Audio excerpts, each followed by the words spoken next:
तिची अतिक्रमित झोपडी पाडण्याचा नोटीस तुला दिला होता. त्या नोटीसची मुदत कालच संपली आणि तू अजूनही झोपडी हटवली नाही.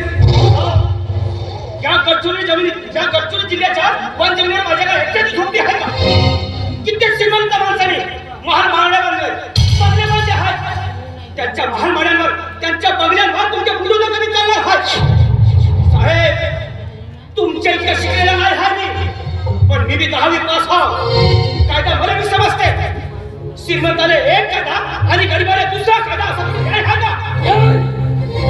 तू मला कायदा शिकवतोस? मी प्रमोशन घेऊन फॉरेस्टर बनलो आहे. एमपीएससी ची परीक्षा पास करून डायरेक्ट ची पोस्ट मिळवली आहे आणि तू मला कायदा शिकवण्याच्या भानगडीत पडू नको. कारण कागदपत्री जरी या जंगलावर सरकारची मालकी असली ना तरी या जंगलाचा असली सम्राट मी आहे. अचेला नरसिंह. इथे मी म्हणेल तीच पूर्व दिशा, मी ओढेल तीच लक्ष्मण रेषा आणि जो कुणी मला वाटला ना त्याला मी या जंगलात जिवंत ठेवेल. या ठिकाणी घराही पडलं का?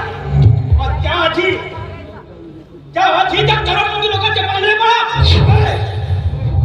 मी कधी काय करायचं हे मला सांगणारा तू कोण? मैं जरा अलग टाइप का जानवर हूं. मेरे मन में आया तो मैंने कुत्ता काट के खाया. नक्कीच माझ्या लक्षात आलं. त्या शेरसिंगच्या सांगण्यावरून तुम्ही माझ्यावर खुन्नस करून आहे. माझ्या लक्षात आलं. तुम्ही जर माझ्यावर कारवाई केली नाही ना तर तुमचे हप्ते बंद होऊ लागतील ना. हप्ते खोड तू मला हप्तेखोर म्हणालास? माझ्या कर्मचाऱ्यांसमोर तू माझी बेइज्जती करतो. आज तू गया, आता तुला कोणीही वाचवू शकणार नाही.